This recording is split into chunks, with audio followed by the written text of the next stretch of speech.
Hi guys, in the last lecture we saw per unit system which is used for the representation of power system. So we first saw a single line diagram, how is it used to represent the power system. Then we drawn equivalent circuit of the power system. Then we saw per unit reactance diagram. And we observed whenever there is a transformer in PU does not have any turns ratio. Okay, so we can directly represent it by a series impedance that we covered in the last lecture. In this lecture, we will be focusing our attention to the analysis of unbalanced system. So suppose, first of all, what is a balanced system? A system always has two components. One is the source, other is the load. A balanced system is the one which has a balanced source as well as a balanced load. That means the source voltages must be equal in magnitude and phase displaced by 120 degrees, whereas the load impedances must be equal in each phase. Now, when we talk about an unbalanced system, the thing is, in an unbalanced system, either the source can be unbalanced or the load can be unbalanced. Like in this example, if you see, all the voltages have equal magnitude, that is 100. Phase shift is also 120. So source is balanced. But if you see on the load side, one impedance is 10 ohm, 20 ohm and 30. So it is unbalanced. So here the source is balanced whereas the load is unbalanced. Hence it is an example of an unbalanced system.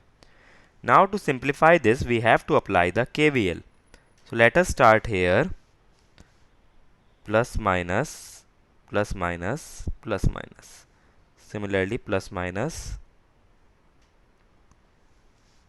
So VAN minus IA into RA plus IB into RB minus VBN must be 0. Similarly, VBN minus IBRB plus ICRC minus VCN must be 0. Similarly, VCN minus ICRC plus IARA minus VAN must be 0. Now here we have three equations and each equation consists of two currents out of IA, IB and IC. So these equations or IA, IB and IC cannot be solved from a single equation. We have to solve these three equations to derive the three currents. But the benefit in case of a balanced system was we could solve only one phase and then arrive at the result which will be applicable for the other two phases with a phase shift of 120 degrees only. Okay, but that facility is not available in case of an unbalanced system. So we need to devise special methods for the analysis of unbalanced system, and those methods are called as symmetrical components. Okay, so what does symmetrical component means? In symmetrical components, we will break the unbalanced system into a set of balanced phasors and one set of cophasal quantities, and that is precisely the Fortasc theorem. It says in a n-phase unbalanced system, you can break it into n minus 1 set of balanced phasors and one set of cophasal quantities. So in case of 3 phase, it will be 2 and 1. Cophasal quantities means the quantities which will have the same phase.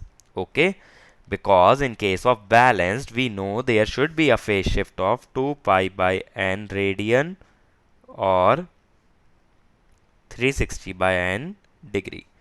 So that is the criteria for a balanced, but in cophasal the phase shift should be 0.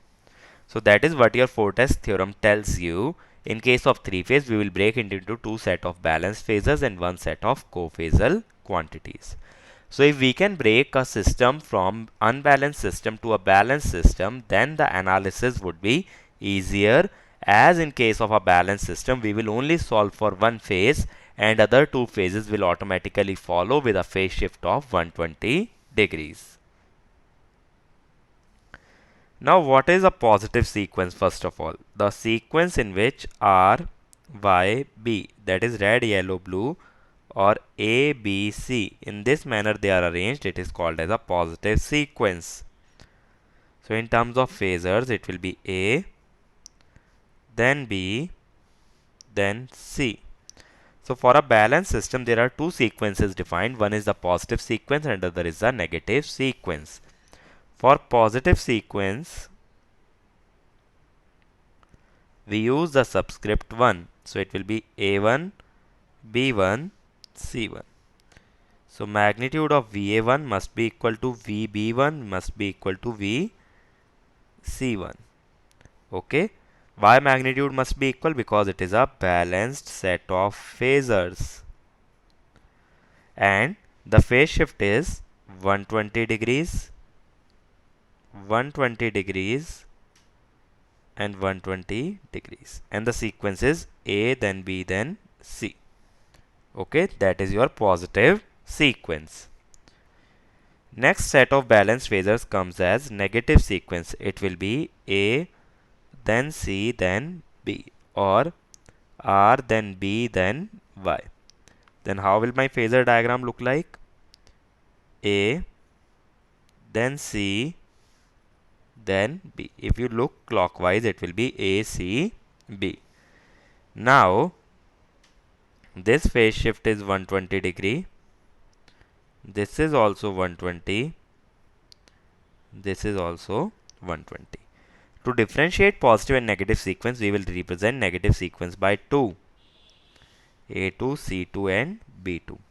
Here also, since it is a balanced system, VA2 will be equal to VB2 will be equal to VC2. Okay, since it is a set of balanced phasors.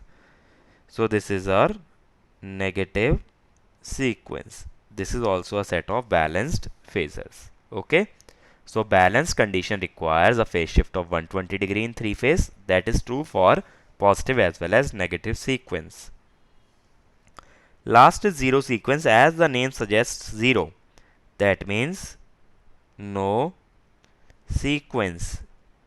No sequence means that all must be lying in the same phase. None is ahead and none is behind. So it will be like A, B, C, and to represent it we will use 0. Here also the magnitudes will be equal, but one additional thing, their directions are also same. There is no phase shift. In zero sequence there is no sequence, hence there is no phase shift. But the first thing that comes to mind is, when we have broken into sequences, VA has been broken into VA1, VA2, VA0. Similarly, VB has been broken into VB1, VB2, VB0. VC has been broken into VC1, VC2 and VC0. Now if you see, from 3 quantities I have migrated to 9 quantities. Then the first question that comes to mind is, how does it simplify my analysis? Rather, it is complicating my analysis instead of making it simple. Now I have to deal with 9 quantities. If you were to simplify the analysis, then if the number of variables are not increased, at least it must have been same. It should not have been increased. If you cannot decrease, then at least let it keep the same variable. That means somehow I have to reduce these 9 variables to a set of 3 variables. How to do that is by establishing a relationship between these variables. Now I know in positive sequence as well as in negative sequence, the magnitudes are same. There is just a phase shift of 120 degrees. So we define a phase shift operator to represent that phase shift. So first of all, understand this. E raised to the power j theta represents phase shift of theta anti-clockwise. How? Suppose there is a complex number z r e raised power j gamma. Now you multiply it by j theta. So its angle will become j gamma plus theta. So its angle changes. That means it has rotated by an angle theta. So to apply a phase shift of theta, you will multiply it by j theta. For a phase shift of 120 degree, you will multiply by e raised power j 120 degree, which is called as alpha. It gives 120 degree anti-clockwise rotation. For clockwise, what you will do is e raised power minus j 120, which will be alpha conjugate. It will give 120 degree clockwise rotation. Okay. It can also be written as 360 minus 240, which will be e raised power j 240, that is alpha square. So alpha square gives me a clockwise rotation of 120 degree and alpha gives me a anti-clockwise rotation of 120 degrees. Okay. So this is called as your phase shift operator. Now let us see how we can apply it to our problem of positive, negative and zero sequence. In positive sequence, I know that VB is lying at 120 degree clockwise from VA. So that means I can write like this. VB1 is alpha square VA1, as it has the same magnitude and a phase shift of 120 degree clockwise. Similarly, VC1 lies at 120 degree anti-clockwise, alpha times VA1. Now, similarly, VB2 in negative sequence, VB lies at 120 degree anti-clockwise to VA1. So, alpha VA2.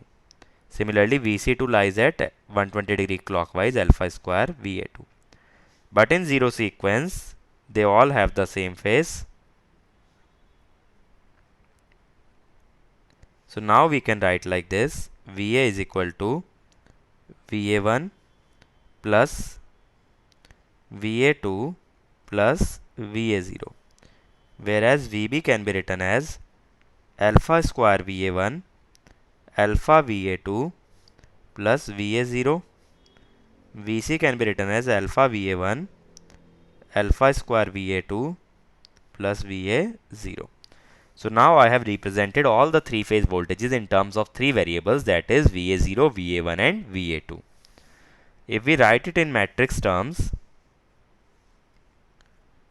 VA, VB, VC. Now I am taking the sequence as VA0, VA1, VA2, that is 0, 1, 2. So VA is VA0 plus VA1 plus VA2, VB is VA0 plus alpha square VA1 alpha VA2, VA0 alpha VA1 alpha square VA2. So this will be V ABC is A V 0 1 2. Okay. And to apply the inverse transformation, that is to derive symmetrical components from the three phase voltages, we will take the inverse. Inverse you can directly remember that we will interchange alpha and alpha square and divide it by 3. Okay. This matrix you can directly memorize. VA, VB and VC. This is the inverse transformation. And as I told you, it is only applicable for a set of phasors. So that means if it is applicable for a set of phasors, so it is only applicable for currents and voltages and not for the case of impedances, because impedances are not phasors, they are just a set of complex quantities. Phasors do have certain frequency and they must rotate with that frequency, but impedances do not rotate. Okay, so that is why same sort of relationship I can write for current also. Same matrices will be applicable. I A B C will be A I 0 1 2 and I 0 1 2 will be A inverse I A B C. Okay, so these relationships are valid for currents as well as voltage. Now if we try to determine zero sequence current will be 1 by 3 IA1 plus 1 by 3 IA plus IB plus IC. Okay, now in case of star connection, IA, IB, IC, let us take a neutral here, IN. So IA plus IB plus IC is equal to IN. So IA0 is equal to IN by 3. That means IN is equal to 3 times IA0. But if neutral is disconnected, that means IN will be 0. So IA0 will also be 0. There will be no zero sequence current flowing in the circuit. So zero sequence currents can only exist if the neutral is connected to the ground. Otherwise, zero sequence currents cannot flow. Okay. Similarly, if we try to find the zero sequence component in the line voltage, it will be 1 by 3 VAB, VBC, VCA. That is 1 by 3 VA minus VB, VB minus VC, VC minus VA, which is 0. That is no zero sequence in line voltage.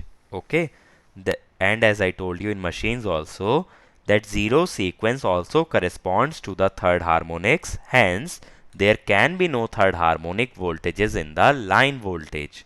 Okay, third harmonics can only exist in the phase voltage but not in the line voltage. Now let us try to determine the power in terms of symmetrical component. In a unbalanced system, how will you calculate the power? You will calculate power of each phase individually and then add all the three phases together. Because we cannot multiply by 3, each phase will have a different power. So how it can be represented? VA, VB, VC, IA, IB, IC conjugate. Okay, so this will be your power. So this can be represented as V ABC transpose and I ABC conjugate. Why transpose? Because this matrix is a column vectors and here we have written it as row vector. So we have to take conjugate. Now we know VABC is equal to A times V012. Similarly, IABC will be A times I012. Okay. Now here we have VABC transpose. So if we take transpose of such a matrix,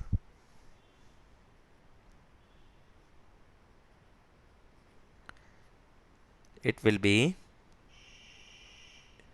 A into V012 transpose AB transpose is B transpose A transpose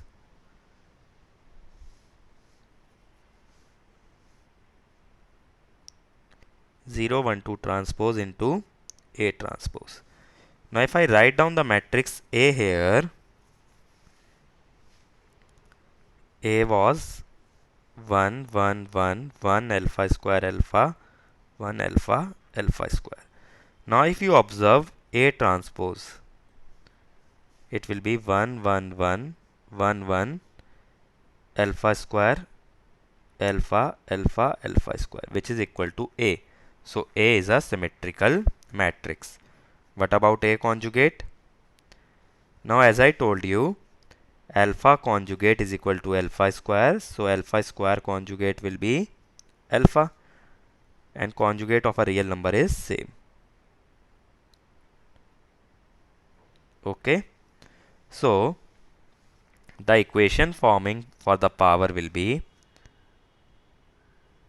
V012 transpose A transpose A conjugate I012.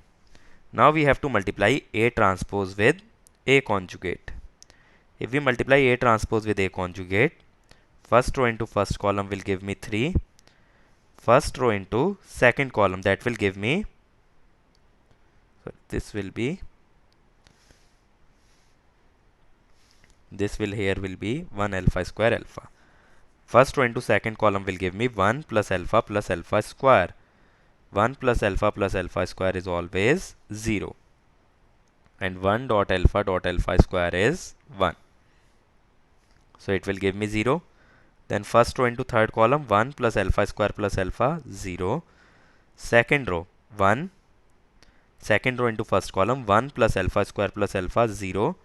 Second row into second column, 1 plus alpha cube plus alpha cube. Alpha cube is 1, so it will be 3. Then second row into third column, 1 plus alpha 4 plus alpha square. Now since alpha cube is 1, alpha 4 is alpha into alpha cube, which is equal to alpha. So that will become 1 plus alpha square, which will be 0. Third row into first column, 1 plus alpha square, 0. 1 plus alpha square plus alpha 4, that is again 0. Then 1 plus alpha cube, that is 3. So it is actually 3 times the identity matrix. Okay, A transpose into A conjugate will give me 3 times identity matrix. So power will come out to be 3 times V012 transpose I012 conjugate, that is 3 VA0 IA0 conjugate VA1 IA1 conjugate VA2 IA2 conjugate. Okay, that will be your three-phase power in terms of symmetrical components. So this formula is very important when it comes to the fault analysis. We will use it to find the short circuit MVA. Now let us look at a problem based on the symmetrical components. It is saying a delta connected balanced resistive load is connected across an unbalanced three-phase supply. And I have been given current in line A as 10 angle 30. Current in line B is 15 angle minus 60. But current in line C is unknown. Now the thing is, in case of a delta connection, by means of KCL, I can directly say the total current entering must be equal to leaving, so it must be 0, since all the currents are entering. So IC must be equal to minus of IA plus IB. How much will this come out to be? IC, if you calculate, it will be 18.02 angle 153.69. Okay, so now I know IC. So if you want to find symmetrical component IA0, that will be 1 by 3 IA plus IB plus IC. Since we know the sum of these three currents is 0, it is 0. So 0 sequence component of line current in delta is always 0. If we want to find positive sequence component, it will be 1 by 3. How much? Then IA plus alpha IB plus alpha square IC. Now one trick that what you can do here is IA is 10 angle 30. This is IB. Then alpha is 1 angle 120, that is e raised power j 120. IB is 15 angle minus 60.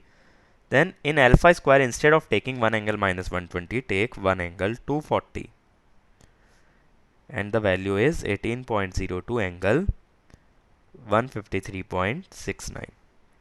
So this will come out to be 14 angle 42 degree ampere. Now when you wish to calculate IA2, then what you will do is you will take alpha square here and alpha here. So in the calculator, just the only thing that you need to do is take 240 here and take 120. You can edit the equation there itself. But if you would have taken minus 120, then you cannot convert 120 to minus 120 because you cannot increase the number of digit. Because in 120 there are only 3 digits. But in minus 120, due to a negative sign, there are 4 digits. So you will have to rewrite the equation entirely again. But if you use 240, you can change it to 120. So this component will come out to be 4.66 angle minus 111.75 degree ampere. So that will be your negative sequence component. So here in this chapter, what you need to do is, in this topic, you need to remember the matrices A and A inverse. Those are very important. So let us summarize what we covered. We first saw an example of unbalanced system. Okay.